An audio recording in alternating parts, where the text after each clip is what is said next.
कहानी की शुरुआत जापान के शहर टोक्यो में मौजूद एक प्रिजन आइलैंड से होती है, जिसमें एक बहुत बड़ी जेल है जहां सोनिक जैसे एक हेजहॉग शैडो को 50 साल से कैद कर रखा है। शैडो को बहुत टाइट सिक्योरिटी में रखा जाता है ताकि वो यहाँ से भाग ना जाए और ना ही कोई उसकी मदद के लिए यहाँ आ सके। इन 50 सालों में शैडो ने यहाँ से निकलने के लिए कुछ भी नहीं किया था। शैडो को एक फ्लैशबैक आता है जिसमें उसे एक लड़की के साथ दिखाया जाता है। ये लड़की शैडो की बहुत अच्छी दोस्त थी। प्रेजेंट में शैडो इस फ्लैशबैक को याद करते ही हिलने लगता है। शैडो की बॉडी को हिलता देखकर वहाँ मौजूद सारे गार्ड्स उसके इर्द गिर्द इकट्ठे होने लगते हैं। शैडो एक झटके से ग्लास तोड़कर बाहर निकलता है और सब गार्ड्स को ढेर करके वहाँ से निकल जाता है। उसकी स्पीड इतनी तेज थी कि कोई भी उसे पकड़ नहीं पाता और वो टोक्यो शहर की तरफ बढ़ जाता है। अगले सीन में सोनिक को दिखाया जाता है जो अपनी फैमिली के साथ छुट्टियां एंजॉय करता नजर आ रहा था। सोनिक के दोस्त मिलकर उसे एक सरप्राइज पार्टी देते हैं क्योंकि सोनिक को आज जमीन पर आए हुए पूरा 1 साल हो गया था। इसलिए सोनिक के दोस्त आज के दिन को उसकी बर्थडे के तौर पर मनाते हैं। सोनिक और उसके दोस्त टॉम एक केव में जाते हैं। ये वो केव थी जहाँ सोनिक उस वक्त रहता था जब वो नया नया जमीन पर आया था। सोनिक ने यहाँ अपने एक दोस्त की पेंटिंग बनाई थी जिसे देखकर सोनिक उदास हो जाता है। दूसरी तरफ शैडो को देखें तो वो टोक्यो शहर में पहुंच चुका था जहाँ जाकर उसे पता चलता है साल 2024 चल रहा है। शैडो समझ जाता है उसे 50 साल कैद में रखा गया है। उसी वक्त बहुत सारे सोल्जर्स उस पर हमला कर देते हैं लेकिन शैडो उनका मुकाबला करता है। सोनिक अपनी फैमिली के साथ एंजॉय कर रहा था जब उसके पास एक हेलीकॉप्टर आता है जिसमें से एक लड़की और उसके साथ कुछ सोल्जर्स बाहर निकलते हैं। वो लड़की उन्हें बताती है मैं गन नाम की एक ऑर्गेनाइजेशन की डायरेक्टर हूँ। टोक्यो में सोनिक जैसा एक हेजहॉग आया है जिसने सारे शहर में तबाही मचा दी है। ये हेजहॉग इतना पावरफुल है कि सोल्जर्स भी उसका कंट्रोल नहीं कर पा रहे। इसलिए उसे कंट्रोल करने के लिए हमें सोनिक और उसके दोस्तों की मदद की जरूरत है। डायरेक्टर सोनिक और उसके बाकी दोस्तों को भी अपने साथ टोक्यो चलने का कहती है तो वो मान जाते हैं। टोक्यो पहुंचकर वो देखते हैं शहर में जगह जगह तबाही हुई थी। तभी उनके सामने शैडो आता है। उसे देखकर वो लोग हैरान हो जाते हैं क्योंकि शैडो बिल्कुल सोनिक जैसा दिखता था। सोनिक और शैडो में सिर्फ ये फर्क था कि सोनिक ब्लू बॉडी का था लेकिन शैडो की बॉडी ब्लू और ब्लैक थी। सोनिक के दोनों दोस्त नकल्स और टेल्स शैडो से कहते हैं हम चाहते हैं तुमने शहर में जो खिलवाड़ करना शुरू किया है उसे बंद करके हमें बताओ तुम क्या चाहते हो। शैडो उनकी बातों को इग्नोर करके उन्हें वहाँ से जाने का कहता है जिस पर नकल्स को भी गुस्सा आ जाता है इसलिए वो शैडो पर हमला कर देता है। नकल्स नहीं जानता था शैडो उन तीनों से ज्यादा ताकतवर है। जैसे ही नकल्स शैडो पर हमला करता है तो शैडो उसे उठाकर एक साइड पर फेंक देता है। फिर शैडो सोनिक और टेल्स की धुलाई करता है और अपनी बाइक पर बैठकर वहाँ से निकल जाता है। सोनिक शैडो का पीछा करता है लेकिन इस बार भी शैडो से पीट कर वहाँ से निकल जाता है। फिर वो तीनों एक रेस्टोरेंट में जाकर शैडो को रोकने का तरीका सोचने लगते हैं। तभी उनके पास एक कमांडर आता है जो गन ऑर्गेनाइजेशन के लिए काम करता था। सोनिक उनसे शैडो के बारे में पूछता है तो इन्हें पता चलता है आज से 50 साल पहले धरती पर एक मेट्रोइड गिरा था जिसके अंदर से हमें एक हेजहॉग मिला। कमांडर कहता है हमने उस हेजहॉग का नाम शैडो रखा था। हमने शैडो पर रिसर्च की तो हमें पता चला ये एक ऐसा एलियन है जो बहुत तेज भाग सकता है और इसके साथ ही उसके शरीर में बहुत सारी एनर्जी भी है। इसलिए हमारी दुनिया के साइंटिस्ट शैडो को यूज करने लगे और उसकी एनर्जी से बहुत सारी एनर्जी बनाने लगे। उस वक्त हम ये नहीं जानते थे कि हम शैडो की पावर्स को कंट्रोल नहीं कर पाएंगे। फिर एक दिन शैडो की एनर्जीज को यूज करते हुए एक पूरी लैब तबाह हो गई थी और इस तबाही में बहुत सारे लोग मारे गए थे। इसलिए इस एक्सपेरिमेंट को अधूरा ही छोड़ दिया गया। उस पर जो साइंटिस्ट काम कर रहा था उसे भी जेल में डाल दिया गया। वो कहता है शैडो हमारे लिए बहुत कीमती था इसलिए हमने उसे खत्म करने की बजाय कैद में डाल दिया और तब से लेकर अब तक वो हमारी ऑर्गेनाइजेशन की कैद में है। उसी वक्त वहाँ उन पर बहुत सारे ड्रोन्स आकर हमला करते हैं लेकिन तभी वहाँ एक बाइक वाला आकर उन ड्रोन्स को तबाह करके उन्हें बचा लेता है। हमले से बच जाने के बाद सोनिक देखता है कमांडर बहुत ज्यादा घायल हो गया था। सोनिक कमांडर के पास जाता है तो कमांडर उसे की देता है और कहता है कि ये बहुत ही खतरनाक और कीमती है इसलिए मैं चाहता हूँ तुम इसकी रक्षा करो क्योंकि मुझे सिर्फ तुम पर ही विश्वास है। फिर सोनिक नकल और टेल के साथ मिलकर उस बाइक वाले का पीछा करता है जिसने उन्हें ड्रोन हमले से बचाया था। उसके पास जाकर उन्हें पता चलता है वो और कोई नहीं बल्कि सोनिक 1 और सोनिक 2 में डॉक्टर का असिस्टेंट एजेंट था। वो तीनों एजेंट से कहते हैं हम जानते हैं वो ड्रोन्स डॉक्टर के थे। जिस पर एजेंट कहता है मैं भी जानता हूँ वो ड्रोन्स डॉक्टर के थे लेकिन ये अटैक डॉक्टर ने नहीं करवाया बल्कि किसी और ने वो ड्रोन्स चोरी करके आप लोगों पर हमला करवाया है। एजेंट उन्हें डॉक्टर के पास ले जाता है। वो लोग देखते हैं डॉक्टर न सिर्फ जिंदा है बल्कि अपने घर बैठा एक मूवी देख रहा था। सोनिक पार्ट 2 के एंड में ये दिखाया गया था कि डॉक्टर मारा गया है लेकिन यहाँ डॉक्टर को जिंदा देखकर पता चलता है कि एजेंट ने डॉक्टर को बचा लिया था। एजेंट डॉक्टर को बताता है कोई आपके ड्रोन चोरी करके उन्हें दूसरों को मारने के लिए इस्तेमाल कर रहा है। ये सुनकर डॉक्टर अपनी टेक्नोलॉजी यूज करके उसके लोकेशन के बारे में जानकारी निकालता है जहाँ से उसके ड्रोन्स यूज किए जा रहे हैं। ये लोकेशन असल में वही लोकेशन है जहाँ शैडो को कैद करके रखा गया था। वो सब लोग मिलकर एक टीम बनाते हैं और ड्रोन चोरी करने वाले को पकड़ने के लिए वहाँ जाने के लिए निकलते हैं। उधर शैडो दोबारा वापस उसी जेल में जाता है जहाँ उसे कैद करके रखा गया था। जाने से पहले शैडो वहाँ से सब कुछ तबाह कर गया था। शैडो वापस उस जगह जाता है और एक लड़की को याद करता है जिसका नाम मारिया है। यहाँ कहानी फ्लैशबैक में जाती है जहाँ दिखाया जाता है 50 साल पहले जब शैडो पर एक एक्सपेरिमेंट किया जाता था तब उन एक्सपेरिमेंट्स का हेड एक प्रोफेसर ग्रेल्ड था। ग्रेल्ड डॉक्टर का दादा था और वो लड़की मारिया असल में ग्रेल्ड की पोती थी। मारिया ग्रेल्ड से मिलने के लिए उस जगह जाती है जहाँ शैडो पर एक्सपेरिमेंट किया जाते थे। वो जब शैडो को देखती है तो उससे दोस्ती कर लेती है और रोज वहाँ आकर उसके साथ खेलती थी। धीरे धीरे वो करीब आ जाते हैं और बहुत सारा वक्त इकट्ठे स्पेंड करते हैं। शैडो और मारिया की दोस्ती को देखकर ग्रेल्ड बहुत खुश था, लेकिन फिर एक दिन उन्हें ऑर्डर दिया जाता है कि शैडो को ग्रेल्ड की कस्टडी से ले लिया जाए। ये बात जानकर ग्रेल्ड और मारिया बहुत दुखी हो जाते हैं और वो शैडो को लेकर वहाँ से भागने की कोशिश करते हैं, लेकिन कुछ सोल्जर्स उन पर हमला कर देते हैं। ब्लास्ट होता है जिसमें बहुत सारे लोग मारे जाते हैं। इस ब्लास्ट में मारिया की भी मौत हो जाती है। उसकी मौत से ग्रेल्ड और शैडो बहुत ज्यादा टूट जाते हैं। प्रेजेंट में ये सब याद करके शैडो दुखी हो जाता है और उसी वक्त उसके पास एक आदमी आता है जो और कोई नहीं बल्कि ग्रेल्ड था। शैडो ग्रेल्ड को देखकर बहुत खुश होता है। वो ग्रेल्ड के साथ मारिया की बातें करता है और ग्रेल्ड से कहता है मैं मारिया को भूल नहीं पाया, जिस पर ग्रेल्ड कहता है मैं भी मारिया को नहीं भूल पाया, इसलिए अब हम दोनों मिलकर मारिया के साथ जो कुछ हुआ उसका बदला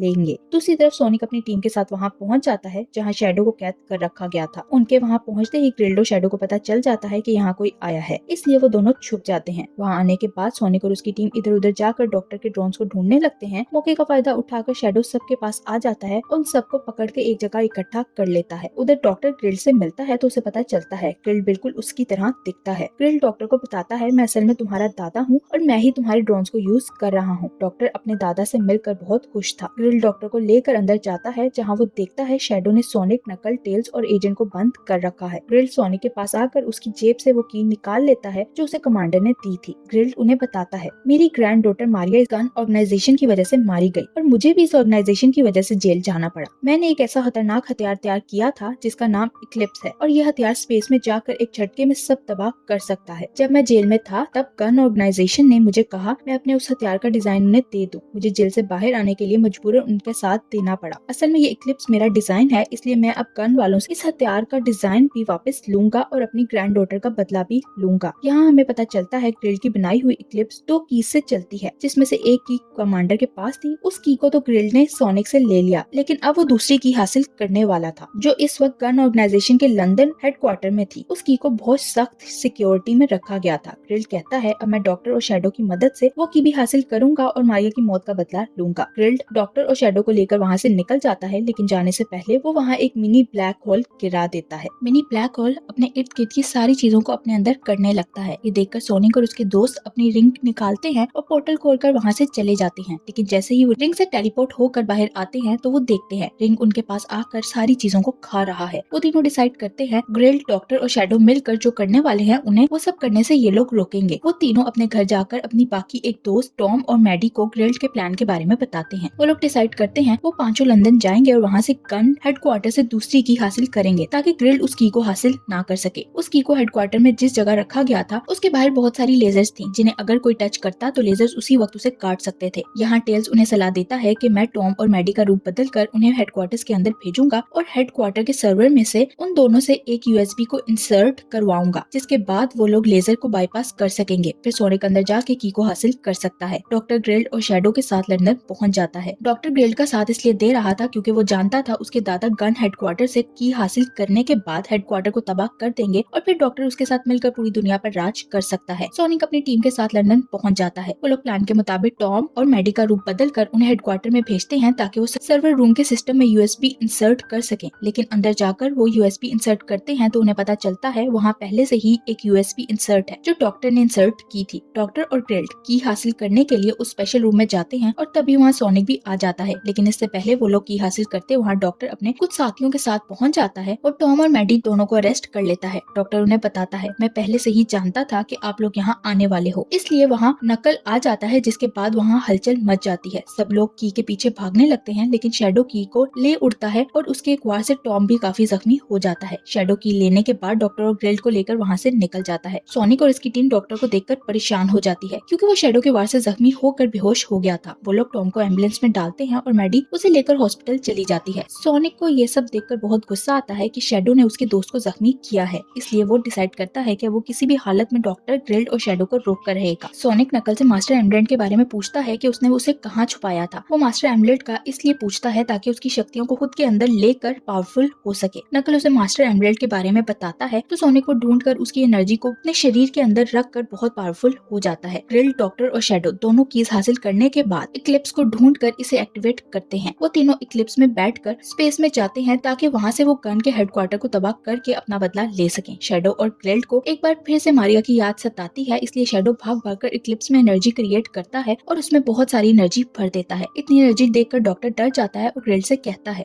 गन हेडक्वार्टर को तबाह करने के हिसाब से ये एनर्जी बहुत ज्यादा है। उसकी बात सुनकर ग्रेल्ट कहता है हम लोग पूरी जमीन को ही तबाह करना चाहते हैं, इसलिए हम ज्यादा एनर्जी स्टोर करके एक ही झटके में जमीन को तबाह करेंगे। ग्रेल्ट कहता है ऐसा करने से हमारी सोनिक और उसके साथियों से भी जान छूट जाएगी। ये सुनकर डॉक्टर को पूरी दुनिया पर राज करने का सपना टूटता नजर आता है, इसलिए वो ग्रेल्ट को लालच देते हुए कहता है आपकी दुश्मनी सिर्फ गन हेडक्वार्टर वालों से है, इसलिए आप गन हेडक्वार्टर को तबाह करें और फिर हम दोनों मिलकर पूरी दुनिया पर राज करेंगे। ग्रेल्ट डॉक्टर की कोई बात नहीं सुनता, वो इक्लिप्स को एक्टिवेट करके उस पर 10 मिनट का टाइमर लगा देता है। तभी वहाँ सोनिक भी पहुंच जाता है और वो इक्लिप्स में छेद करके अब उसके अंदर जाता है, जहाँ से वो शैडो को घसीट कर जमीन पर ले जाता है। इसी बीच उन दोनों की लड़ाई होने लगती है। शैडो सोनिक को एक पंच मारता है, जिस कारण सोनिक में से मास्टर एमरेड निकल जाता है और मास्टर एमरेड में जिन 7 हीरो से मिलकर बना था वो बिखर जाते हैं। इन 7 हीरो को देखकर वो दोनों उन्हें पकड़ने लगते हैं और आधे हीरे सोनिक को मिलते हैं, जबकि बाकी शैडो के पास चले जाते हैं। अब मास्टर एमरेड की पावर्स दोनों में आधी आधी थी और वो दोनों एक बार फिर से लड़ाई करने लगते हैं। उधर ग्रेल्ट इक्लिप्स को एक्टिवेट करता है तो डॉक्टर समझ जाता है उसका दादा उसे घास नहीं डालेगा, इसलिए वो ग्रेल्ट पर हमला कर देता है और दोनों में लड़ाई होने लगती है। सोनिक और शैडो की लड़ाई में सोनिक उस पर भारी पड़ने लगता है। सोनिक उसे खींचता हुआ मून पर ले जाता है। वहाँ ले जाकर वो उसकी खूब धुलाई करता है और उसे पावरलेस कर देता है। तभी सोनिक को टॉम की बात याद आती है, जिसने सोनिक से कहा था तुम्हारे दिल में अच्छाई है, इसलिए अपने दिल से ही अच्छाई को कभी खत्म मत होने देना। ये सोचकर सोनिक रुक जाता है, जिस पर शैडो हैरान होता है और सोनिक से पूछता है तुमने मुझे खत्म क्यों नहीं किया। सोनिक उसे कहता है मैं बुरा नहीं हूँ, इसलिए तुम्हारी जान नहीं लूंगा। ये सुनकर शैडो को मारिया की बात याद आती है, क्योंकि मारिया भी यही कुछ कहती थी। शैडो समझ जाता है मैं जो कुछ कर रहा हूँ वो सब गुस्से में कर रहा हूँ और गुस्से में किए गए सारे काम गलत होते हैं, इसलिए शैडो डिसाइड करता है अब वो सोनिक का साथ देगा और वो दोनों मिलकर ग्रेल्ट को रोकेंगे। फिर वो दोनों मिलकर मास्टर एमरेड से पावर लेते हैं और फिर ग्रेल्ट के पास रोकने चले जाते हैं। उधर इक्लिप्स में अभी भी ग्रेल्ट और डॉक्टर की लड़ाई चल रही थी। उसी वक्त वहाँ एक पोर्टल खुलता है, जिसमें से टेल्स और नकल्स निकलते हैं। वो दोनों डॉक्टर की मदद करते हैं और ग्रेल्ट को इस लड़ाई में हरा देते हैं, लेकिन तब तक 10 मिनट का टाइमर खत्म हो चुका था। टाइमर पूरा होते ही इक्लिप्स में से एक बीम निकलती है जो सीधा जमीन की तरफ जाती है। उस वक्त तक सोनिक और शैडो वहाँ पहुँच जाते हैं। वो दोनों बीम की एनर्जी अपने अंदर लेने लगते हैं ताकि जमीन को बचा सके। दूसरी तरफ इक्लिप्स में मौजूद नकल और टेल्स डॉक्टर के साथ मिलकर इक्लिप्स की डायरेक्शन बदल देते हैं, जिससे बीम जमीन पर जाने की बजाय किसी और तरफ पड़ेगी और यूं वो सब मिलकर जमीन को तबाह होने से बचा लेते हैं। फिर शैडो इक्लिप्स के अंदर जाता है, लेकिन सोनिक बीम की एनर्जी खुद पर लेने के कारण बहुत कमजोर हो गया था। सोनिक बेहोश होकर जमीन की तरफ गिरने लगता है। जो नकल्स और टेल्स देख लेते हैं वो दोनों उसे बचाने के लिए अपना पोर्टल खोलते हैं और उसे लेकर जमीन पर पहुंच जाते हैं, जिससे सोनिक बच जाता है। शैडो इक्लिप्स में जाता है तो डॉक्टर उसे बताता है इक्लिप्स में ज्यादा एनर्जी भर जाने की वजह से वो ओवरलोड हो गया है और अब ये कुछ ही देर में फट जाएगा, जिसके फटते ही जमीन भी तबाह हो जाएगी। शैडो कहता है ये सब कुछ हमारी वजह से हो रहा है, इसलिए अब इसे ठीक भी हम ही करेंगे। शैडो इक्लिप्स को धक्का मारकर उसे जमीन से दूर करने लगता है ताकि इसका ब्लास्ट का असर जमीन पर ना हो पाए और इक्लिप्स के अंदर मौजूद डॉक्टर एनर्जी को कम करने की कोशिश करता है ताकि उसे और शैडो को ज्यादा टाइम मिल सके। जब शैडो इक्लिप्स को जमीन से दूर करता है तो इक्लिप्स फट जाता है। ये ब्लास्ट इतना बड़ा था कि जमीन पर मौजूद सोनिक, नकल्स और टेल्स भी इसको देख पाते हैं। एक मंथ बाद का सीन दिखाया जाता है, जिसमें हम देखते हैं सोनिक, नकल्स, टेल्स, टॉम और मैडी फिर से वेकेशन पर जाते हैं, जहाँ वो सब बहुत एंजॉय करते हैं और यही इस मूवी की हैप्पी एंडिंग भी हो जाती है। Thank you for watching.